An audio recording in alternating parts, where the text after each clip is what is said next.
Hi everyone, this is our new class in polity.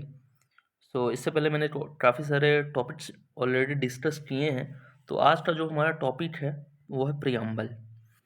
तो preamble is a brief introductory statement. Means कि ये brief में जो भी कॉन्स्टिट्यूशन में वैल्यूज़ हैं, जो भी कॉन्स्टिट्यूशन के प्रिंसिपल हैं, कॉन्स्टिट्यूशन किस लिए लाया गया, संविधान किस लिए फ्रेम किया गया, उसके ऑब्जेक्टिव्स जो हैं वो सारी चीज़ें हमें ब्रीफ में देखने को मिलती हैं, जिसमें प्रियम्बल में कॉन्स्टिट्यूशन बनाने के पीछे क्या उद्देश्य था, उसके गाइडिंग पर्पस क्या है, प्रिंसिपल्स क्या हैं और फिलॉसफी क्या है कॉन्स्टिट्यूशन की, वो हमें देखने को मिलती है प्रियम्बल में।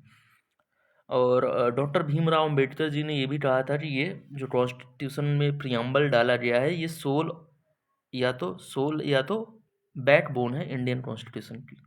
ओके, अब प्रियम्बल हम रीड करने जा रहे हैं। इसमें काफ़ी सारे टर्म्स हैं जिसको समझना ज़रूरी है। The text of the preamble reads we the people of India. So all the important words are highlighted here. So just I am reading once and then after I will discuss it. तो क्या है we the people of India? मतलब कि हम सब है भारतीय, हम आपस में सुलह करके एक ऐसा संविधान इंडिया को दे रहे हैं जो सोवरेन है, सोशलिस्ट है, सेकुलर है और डेमोक्रेटिक है और रिपब्लिक है। ओके, और ये सारी चीज़ें हम अपने आप को दे रहे हैं, and to secure to it all its citizen. मतलब हम अपने खुद को, सिटीजन्स को ही ये चीज़ें दे रहे हैं। तो जस्टिस क्या क्या सिक्योर करना है सिटीजन्स के लिए? Justice, liberty, equality. और जस्टिस भी कौन कौन सा जस्टिस? सामाजिक जस्टिस, इकोनॉमिक जस्टिस और पॉलिटिकल जस्टिस। तो सोशल जस्टिस जैसे हो गया, आपको समाज में घूमने की आज़ादी है। हर कोई समाज में इक्वली फ्रीडम है, हर किसी के पास प्रॉपर सेम फ्रीडम है। वो समाज में कहीं भी आ जा सकता है, किसी प्रकार का किसी के साथ डिस्क्रिमिनेशन नहीं होगा। और इकोनॉमिक जस्टिस क्या कहलाता है? इकोनॉमिक जस्टिस है कि जो गरीब हैं उनको पब्लिक डिस्ट्रीब्यूशन सिस्टम के तहत अनाज दिया जाएगा। और पॉलिटिकल जस्टिस क्या है? पॉलिटिकल जस्टिस है कि हर सिटीजन के पास वोटिंग राइट होगा, हर किसी के पास इलेक्शन कंटेस्ट करने का राइट है। ओके, सो अब लिबर्टी किन किन चीज़ों पे है?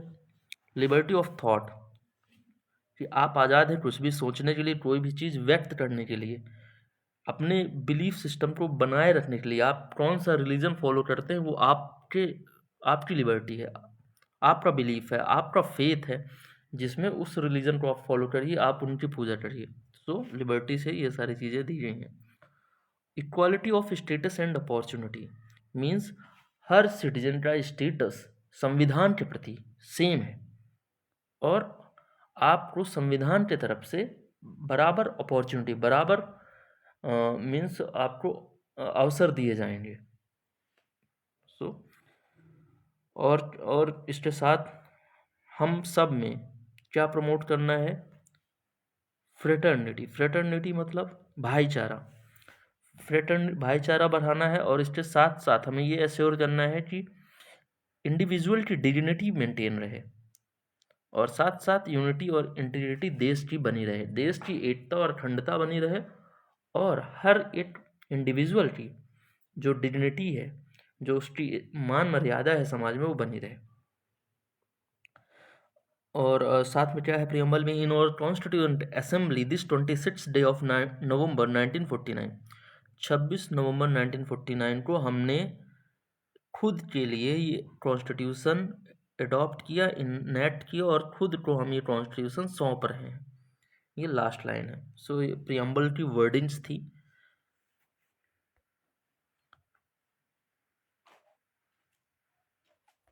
अब यहाँ पे डिटेल में ब्रेक डाउन है, और सो यदि मैंने पहले से डिस्कस किया होगा तो I will just brief it out here.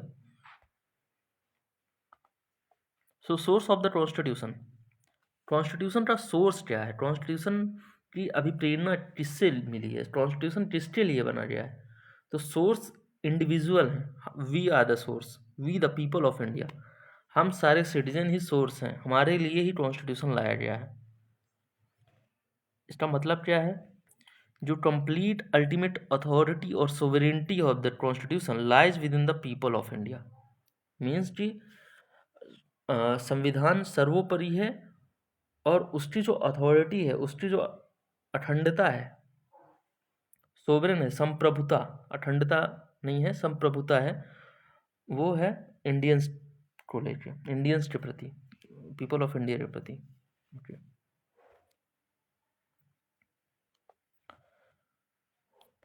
इसमें और आगे एक्सप्लेन भी किया है, constitution is not imposed by any external authority.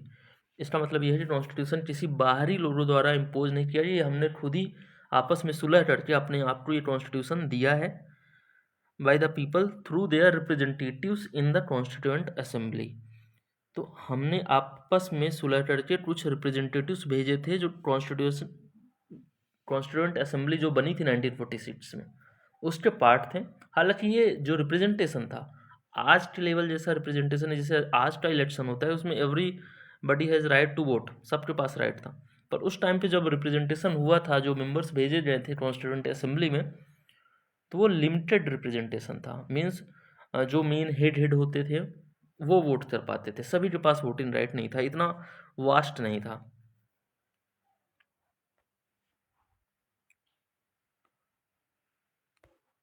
अब कैसा इंडियन स्टेट कैसा हो रहा, उसका नेचर कैसा हो रहा? सोवरेन, सोवरेन का मतलब होता है संप्रभुता। संप्रभुता, India is an independent state, हम किसी के दबाव में आके कभी भी कोई फैसला नहीं लेंगे, ना हम किसी पे डिपेंडेंट हैं, ना किसी के डोमिनियन, किसी के अंदर हमारी। पहले क्या था, जब हम लोग कॉन्टेस्ट कर रहे थे, मीन्स हम लोग मूवमेंट छेड़ रहे थे, जैसे 19 में जो मूवमेंट हुआ, तो पहले हमारी डिमांड हुआ करती थी डोमिनियन स्टेटस, कि आपके अंतर्गत हमें पावर दे दी जाए कि हम इंडियंस के लिए लॉ बना सकें। तो वो डोमिनियन होता है कि मेन हेड इंलैंड ही रहेगा, बट जो यहाँ की लॉ मेकिंग होगा, लॉ मेकिंग पार्ट होगा, वो पूरा इंडियंस का रिप्रेजेंटेशन होना चाहिए उसमें, तो वो डोमिनियन स्टेटस का मतलब कहलाता है। तो ये ना तो डिपेंडेंसी है किसी नेशन में, ना ही हम डोमिनियन है, किसी दूसरे देश के अधीन है, ना तो किसी दूसरे देश के अधीन है, ना तो किसी पे निर्भर है। हम फ्री हैं अपने ओन अफेयर्स, चाहे वो अंदर के अफेयर्स हों चाहे एक्सटर्नल अफेयर्स हों। एक टर्म था सोशलिस्ट, जो कि एड किया गया था 42nd अमेंडमेंट एक्ट 1976। इसको मिनी कॉन्स्टिट्यूशन ऑफ इंडिया भी बोला जाता है। इसमें ज़्यादातर चेंजेस जो हुए हैं कॉन्स्टिट्यूशन में, मेन अमेंडमेंट जो है 42nd अमेंडमेंट ही है। तो इससे रिलेटेड प्रियम्बल में भी जो चेंजेस हुए हैं वो यहाँ पे दिया गया है। कौन कौन से चेंजेस हुए हैं? एक वर्ड डाला गया सोशलिस्ट, दूसरा वर्ड है सेकुलर, और एक तीसरा वर्ड है, वो भी आपको नीचे देखने को मिल जाएगा। तो सोशलिज्म का मतलब होता है we are aiming to establish democratic socialism. Democratic socialism मतलब कि हर किसी के पास प्रॉपर, जहाँ लोगों में रिसोर्सेज की कमी है वहाँ हम रिसोर्सेज पहुँचाएँ, जिससे कि वो भी प्रॉस्पर करके आगे देश में कुछ कंट्रीब्यूट कर सकें। तो क्या है, एम कर रहे हैं हम, पॉवर्टी एंड कर देंगे, डिजीज़ फ्री बनाएंगे, और हर किसी को प्रॉपर देख रेख में रखा जाएगा, इनइक्वालिटी ऑफ अपॉर्चुनिटी ना हो, सबके पास अपॉर्चुनिटी प्रॉपर हो, सेम अपॉर्चुनिटी हो। It holds faith in a mixed economy, मतलब कि जो हमारा इकोनॉमिक ढांचा है वो मिक्स्ड इकोनॉमी है, ना तो कैपिटलिस्ट है ना तो टोटली सोशलिस्ट है। मीन्स यदि आप कोई फैक्ट्री इस्टेब्लिश करते हैं, यदि आप उससे प्रॉफिट रन करते हैं, तो वो प्रॉफिट आपकी जेब में जाएगा, आपको, आप इसके लिए बाइड नहीं है कि आप उस प्रॉफिट शेयरिंग, यदि आप ग्रो हो रहे हैं तो आप ऐसा करें कि अपनी जो इनकम है उसको समाज में बांट दें, उसके लिए आप अबाइड नहीं है। वो कहाँ होता है? सोशलिस्ट नेशन यदि ऐसा। तो हमारी इकोनॉमी कैसी है? Mixed economy, way both public and private sector, public sector भी है, प्राइवेट सेक्टर भी है, दोनों एक साथ को एडजस्ट करते हैं। ठीक है। पब्लिक सेक्टर कौन से है? जो गवर्नमेंट ओन्ड है। प्राइवेट सेक्टर जो कैपिटलिस्ट लोग रन करते हैं, मल्टीपल कंपनीज होती हैं, जैसे रिलायंस हो रही है आज के टाइम पे, तो उनका भी स्टेट जो है वो मिक्स्ड इकोनॉमी का ही ढांचा है जिसके चलते उनको ये सब चीज़ें प्रॉस्पर हो पा रही हैं आज के टाइम में। और तीसरा वर्ड जो है सेकुलर है, और यही दूसरा शब्द है जो 47 अमेंडमेंट के तहत जोड़ा गया था। इसका मतलब ये है कि जो हमारा इंडिया है, देश का कोई पर्टिकुलर एक रिलीजन नहीं है। मीन्स कि सारे रिलीजन इक्वली स्टेटस रखते हैं संविधान के प्रति, और हम जो संविधान है, जो इंडिया है, इक्वल रिस्पेक्ट और प्रोटेक्शन देता है सभी रिलीजन्स को। मतलब हर धर्म के प्रति सेम भाव रहेगा और सेम उनको प्रोटेक्ट किया जाएगा। यदि आप किसी धर्म को फॉलो करते हैं तो आपका प्रोटेक्शन भी सेम रहेगा जो अनदर रिलीजन्स का होना चाहिए। और साथ ही स्टेट का कोई ऐसा ऑफिशियल रिलीजन नहीं है इंडिया में। स्टेट यहाँ पे कंट्री को ही डिनोट किया गया है, कोई प्रदेश नहीं है। स्टेट एक देश है, स्टेट देश को ही बोला जाता है। यहाँ पे स्टेट के दो टर्म्स हैं। एक टर्म होता है देश के लिए संबोधित करने पे स्टेट यूज होता है, एक टर्म कभी जो जैसे इंडिया के अंदर मल्टीपल स्टेट्स है ना, तो वो स्टेट्स अलग है, ये स्टेट इंडिया के लिए डिनोट किया गया है यहाँ पे।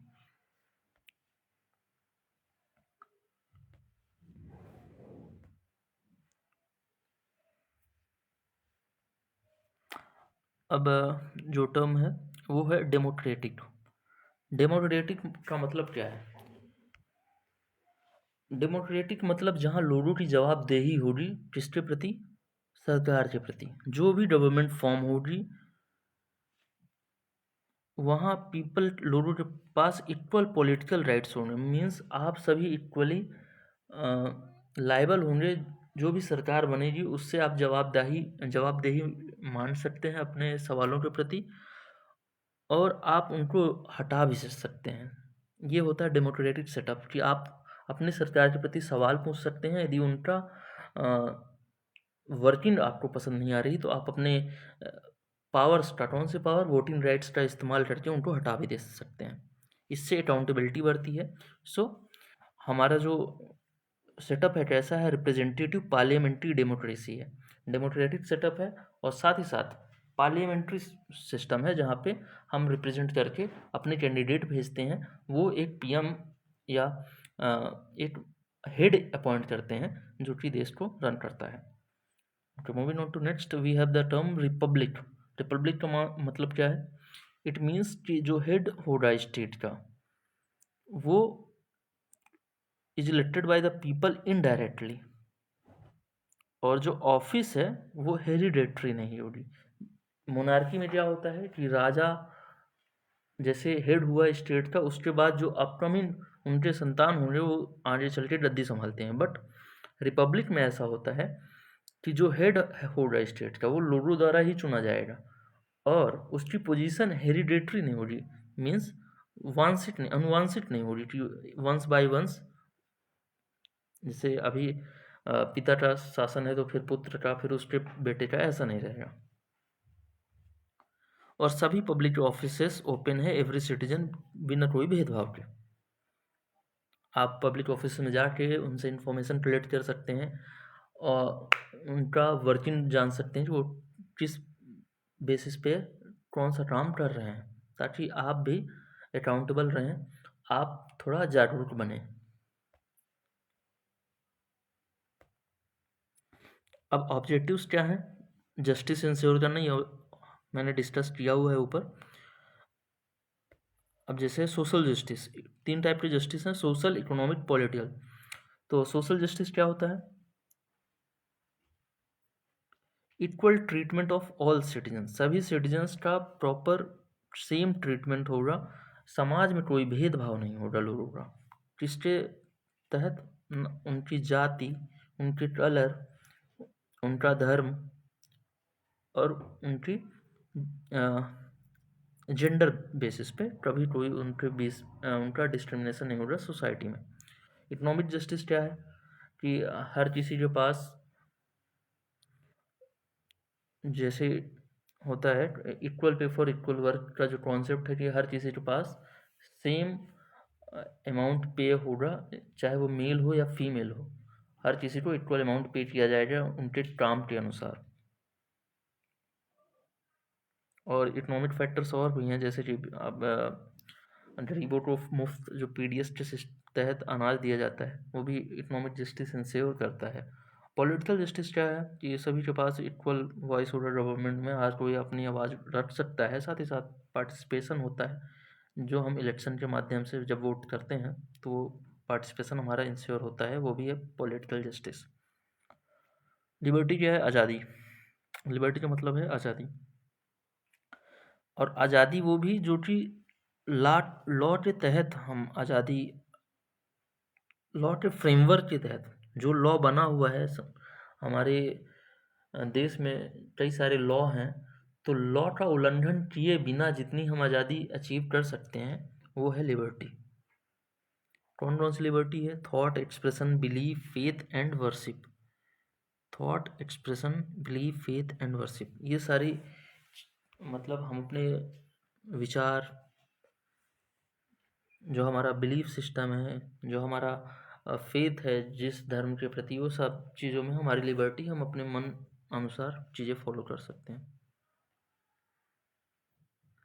इक्वालिटी है, किसी भी सिटीजन को कोई स्पेशल राइट नहीं दिया गया है, कोई भी स्पेशल प्रिविलेजेस नहीं है, ना तो कोई स्पेशल अपॉर्चुनिटी किसी एक पर्टिकुलर सिटीजन के लिए। Every citizen is equal before the constitution. Constitution के प्रति सभी नागरिक सेम वैल्यू रखते हैं। अब आगे जब हम डिस्कस करेंगे फंडामेंटल राइट, उसमें कुछ एक्सेप्शन भी हैं, तो वो हम डिस्कस कर लेंगे वहाँ पे। फ्रेटर्निटी मतलब कि भाईचारा बनाए रखेंगे देश में। Common brotherhood among all Indians, साथ ही इंडिविजुअल की डिग्निटी बनी रहे, और ये मैंने डिस्कस किया हुआ है। ये इंटीग्रिटी वर्ड जो है, थर्ड वर्ड है जो 42 अमेंडमेंट के तहत जोड़ा गया था। कौन कौन से वर्ड है? सोशल, सेकुलर और इंटीग्रिटी।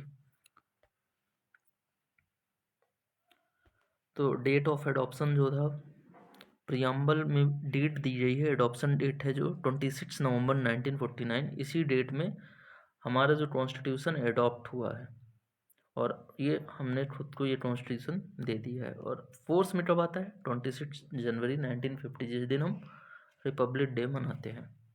और इसको 26 नवंबर को ही बोला जाता है कॉन्स्टिट्यूशन की जो इस्टेब्लिशमेंट हुई थी।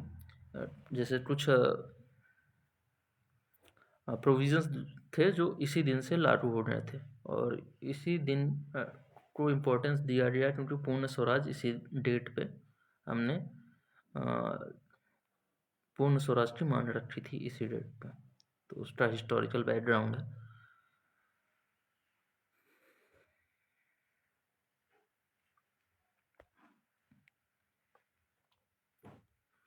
तो अब यहाँ पे लेक्चर एंड होता है। लास्ट में सिग्निफिकेंस दिया हुआ है। क्या है सिग्निफिकेंस, क्या है प्रियम्बल का? प्रियम्बल मात्र देखने से आप समझ सकते हैं कि संविधान की फिलॉसफी, प्रिंसिपल्स और आइडियाज़ क्या हैं। सिर्फ आप एक ओवरव्यू यदि लेना चाहें संविधान का, तो आप प्रियम्बल से देख सकते हैं। और ये भी आपको बताता है कि जो जिन्होंने संविधान बनाया है, उन्होंने, उनका सोच क्या थी, वो किस अप्रोच के तहत संविधान लाना चाहते थे, क्या चेंजेस हों समाज में, ताकि संविधान आने के बाद वो चेंजेस हम समय के साथ साथ अचीव कर सकें। और ये भी है कि प्रियम्बल जो है लीगली इन्फोर्सिबल नहीं है कोर्ट की तरफ से, पर सुप्रीम कोर्ट ने ये कहा है it is an integral part of the constitution. ये कहा है कि संविधान का एक आंतरिक पार्ट है प्रियम्बल। और साथ ही साथ जब भी कोई भी प्रोविज़न कॉन्स्टिट्यूशन का ऐसा होगा जिसमें जजेस को ज़रूरत होगी, तो वो प्रियम्बल की मदद लेके उस प्रोविज़न को इंटरप्रेट कर सकते हैं। उस प्रोविज़न को यदि कोई प्रोविज़न बाय मतलब इन्फ्रिंज करता है, इन्फ्रिंज नहीं, ऐसा कोई प्रोविज़न है जिसकी क्लियरिटी नहीं मिल पा रही है जी, तो उसके लिए हम इंटरप्रिटेशन के लिए प्रियम्बल में देख सकते हैं। प्रियम्बल को समझ सकते हैं और उस आधार पे, प्रियम्बल में जो वैल्यूज़ हैं उस आधार पे उस प्रोविज़न को समझा जा सकता है। अमेंडमेंट कितने टाइम हुआ है प्रियम्बल में? 8 अमेंडमेंट हुआ केशवानंद भारती केस 1973। इसी अमेंडमेंट में बेसिक स्ट्रक्चर का भी फंडामेंटल एलिमेंट जोड़ा गया कॉन्स्टिट्यूशन में, और ये माना गया कि प्रियम्बल जो है कॉन्स्टिट्यूशन का पार्ट है और इसको अमेंड नहीं किया जा सकता। और क्यों नहीं अमेंड किया जा सकता? क्योंकि प्रियम्बल जो है वो बेसिक पार्ट है कॉन्स्टिट्यूशन का। ओके, तो बेसिक स्ट्रक्चर का जो सबसे पहले डॉक्ट्रिन आया था वो इसी केशवानंद भारती केस के तहत बेसिक स्ट्रक्चर का डॉक्ट्रिन रखा गया था, और इसके तहत प्रियम्बल को माना गया कि प्रियम्बल जो है एक बेसिक स्ट्रक्चर है कॉन्स्टिट्यूशन का, तो इसमें कोई भी चेंजेस नहीं किया जा सकते। सो प्रियम्बल एक ही बार अमेंड हुआ है 1976, जिसने वर्ड्स ऐड किए हैं, सोशल, सेकुलर और इंटीग्रिटी। सिर्फ वर्ड्स ऐड किए हैं, इससे कोई प्रियम्बल का बेसिक स्ट्रक्चर, संविधान के बेसिक स्ट्रक्चर को खतरा नहीं था, इसलिए ये अमेंडमेंट जो है वैलिड है। ओके, सो यहाँ पे लेक्चर ख़त्म होता है। I hope you enjoyed it, और आगे भी बहुत सारे टॉपिक्स हैं, सो आने वाली वीडियोज़ में मैं वो सारी चीज़ें डिस्कस करने वाला हूँ।